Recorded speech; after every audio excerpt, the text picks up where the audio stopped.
Lizzie from LZSY talking about Death Note again. In my last video I talked more about why it fell flat as a piece of social commentary. Now I just want to look at it as a movie, rather than a film student, rather as someone who's obsessed with lost decade culture and social problems in Japan, just as someone who really likes films, and why this fell flat as a piece of film. For a start, let's get the acting out of the way. This was a little bit like Valerian, in which I talk about in another video. This was a story in which the two lead characters were the least interesting thing about the world. I didn't like Light and I didn't like Mia. Mia at least was a little bit of a stronger character, but I didn't like the whole idea that Light took up the Death Note to impress a girl. And I was just like, well, that's just silly. I didn't like it. I didn't like the romance aspect. I didn't believe the chemistry. I didn't believe the levels they would go to be in love with each other or betray each other. They had no development. It kind of did these time skips. Light was just a really boring character. He wasn't charismatic. He wasn't interesting, he wasn't intelligent, and he screamed like a little girl. I absolutely cracked up, because the last thing you ever want in the entire world is to see Light going, ah! And like, you're like, what are you doing? And that destroyed all credibility he had as someone who's going to grow into this kind of manipulative and intelligent godlike figure, when he's been screaming like, you know, like a little wussy. And I was just like, oh goodness, that's just wrong. Like, and throughout the whole film he just had angst and people didn't understand him. And I'm like, no, you're meant to be charismatic and a god and intelligent, and oh, he was just so terrible. Mia at least had like some kind of levels of being like the angsting, slightly edgy girl. I mean, both of them were such cliches of what teenagers in high school would be like. It was just awful. I'm like, we don't need any more cliches. We're living in a world where TV shows like, you know, Riverdale and exists, where people are a little bit less the formulaic cliches, and like, you know, movies like The Duff were less like, you know, stereotypical what teenagers behave like. So for something that was meant to be quite modern and edgy to be like, and here's some archetypes of angsting teenagers, and like, oh goodness. And I was just so not interested in their story.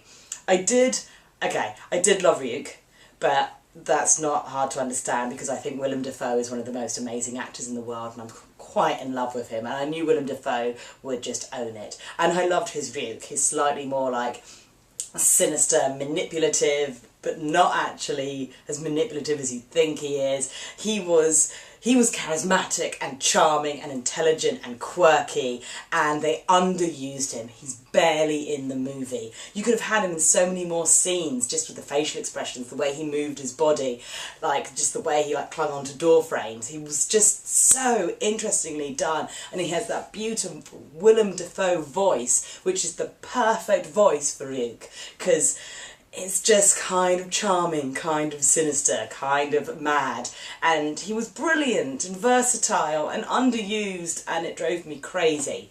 My giant surprise from it was L. I was a little bit wary going into it, because for me, L, the reason he acts, sits and behaves is he's either quite spectrum-y, and because he's a hikikomori, which obviously in Japan is a person that has lost the ability to socially function outside of their space, and therefore they only exist in their space, and they spend all their time on their computer, and they eat sugary snacks to keep their energy levels up, and they kind of do that weird squatting sit on the chair rather than sitting properly, and they're very hunched. And obviously America doesn't have that same culture, so it wouldn't be able to explain why he behaved like that. But he managed to act like that without me feeling that it was forced that he'd be that quirky. They did make him more emotional, which I had a hard time dealing with, but I kind of understood that Watari took on a more father-like role, and therefore the connection, which is why he loses a bit and becomes far more emotional rather than calculating and intelligent. But you felt like he was smart.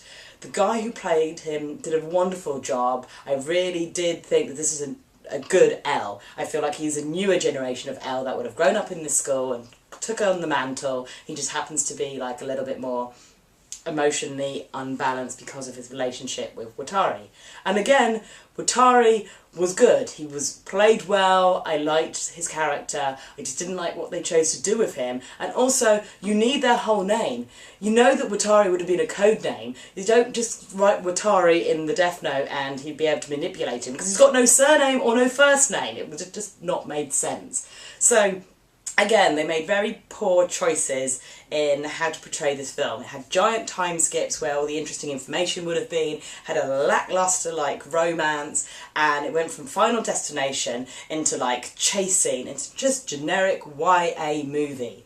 And I didn't want a generic YA movie, I wanted a Death Note movie, and as I've already talked about the commentary aspect in a previous video, so I'm not going to go into that again. I did not want to see Final Destination. As much as I love those films, they're very entertaining, I did not need to see like random heads exploding every 2 seconds, and I'm like, really? Just like, it would have been more interesting if people just died of heart attacks. I wanted to see more intellectual relationship between L and Light, and how they played off each other and how they outsmarted each other, and none of that was in there. They didn't do any of that. Like, you know, L just worked it all out and Light was like, oh no, but my girlfriend, and then we're meant to believe that he somehow was really intelligent at the end and worked it all out anyway and manipulated everybody, and it's like, it's totally unbelievable. It's totally unbelievable.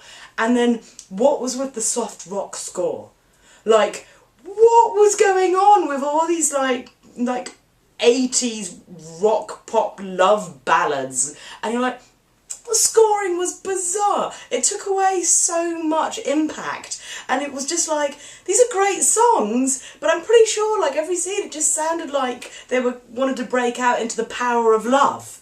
And I'm like, why are they singing the power of love during this scene? Like, this is so on Death Note. Like, your film should have been longer and more based on that kind of the thriller aspect, but it kind of was like shock value horror, YA teen romance, and then going, oh yes, I remember this is Death Note, let's also like try and make a cohesive story. And it's just a shame because some of the cinematography in this film is beautiful. The mansion where like Elle was raised was like really interesting shots, the close-ups, the angles, the beautiful scene of like them jumping off the roof, the way that was all filmed.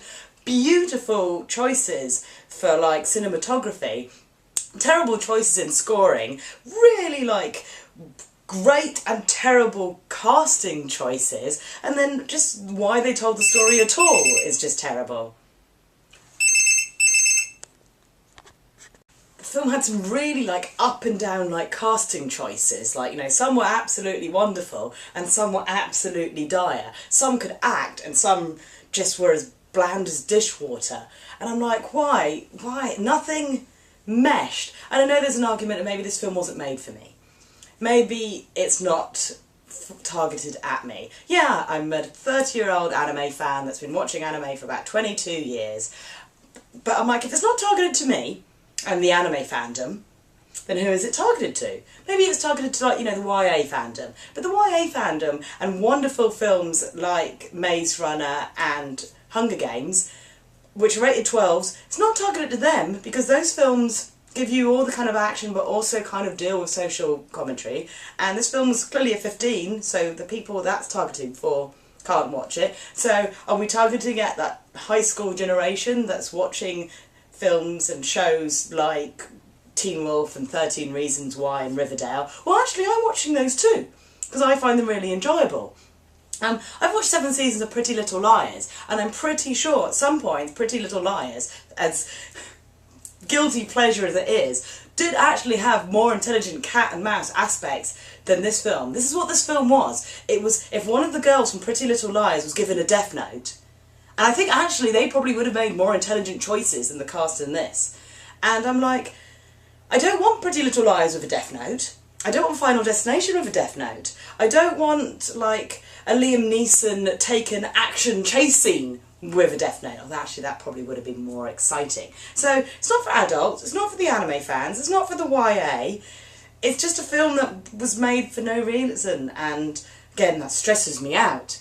I mean, I don't know. I think this is a film that some people are going to think, yeah, that's good. And if you've never seen anything Death Note, I'm hoping it inspires you to read the manga and watch the anime. And I'm just hoping that from it, people might learn that audiences are more intelligent and you could have told a really interesting story, and also casting choices do make a difference, and don't have your main charismatic actor who is going to turn into the god of the new world running around the place going "Ah!" and tripping over tables and freaking out at the sight of apples, because it is lame. But for now, this is Lizzie signing off. Obviously you can follow me on the Let Zoe Spoil You Tumblr and at Lone Dreamer Yowie on YouTube. But for now, I'm saying bye and take care. Bye!